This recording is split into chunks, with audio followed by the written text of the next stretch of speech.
इस वक्त की बड़ी खबर सामने आ रही है जम्मू कश्मीर से। यह अहम खबर है, राजौरी के थाना मंडी में एनकाउंटर हुआ है और इस एनकाउंटर में राष्ट्रीय राइफल्स का एक जेसीओ शहीद हो गए हैं।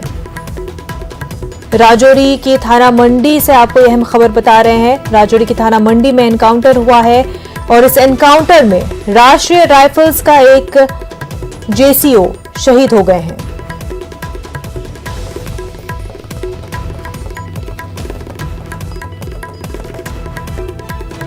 जम्मू कश्मीर से बड़ी खबर, राजौरी की थाना मंडी में एनकाउंटर हुआ है।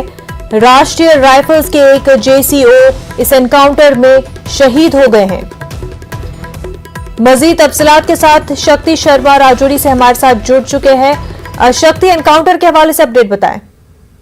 जी, एनकाउंटर की अगर बात करें तो पिछले काफी दिनों से सिक्योरिटी फोर्सेस इस पूरे एरिया में सर्च ऑपरेशन चलाए हुए थी और आज सुबह एक सर्च के दौरान जब वहां पर सिक्योरिटी फोर्सेस पर फायर किया गया तो उसके बाद सिक्योरिटी फोर्सेस ने पूरे इलाका को घेर लिया और उसके बाद जो दोनों तरफ से जब गोलाबारी हुई, फायरिंग हुई, तो उसमें हमारा एक जवान जेसीओ जो है वो 48 RR के वो उसमें शहीद हो गए।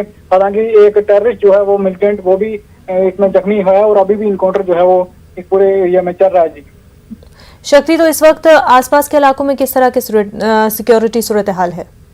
देखिए, थाना मंडी से जो डीकेजी की तरफ गाड़ियां जा रही हैं वो आमद-रफ्त पूरी तरह से ठप कर दी गई है।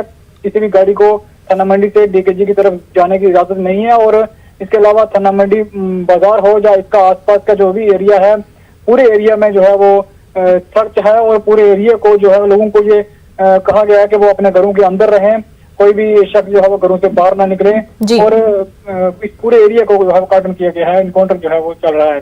बिल्कुल शक्ति, बेहद शुक्रिया आपका। पिछले साल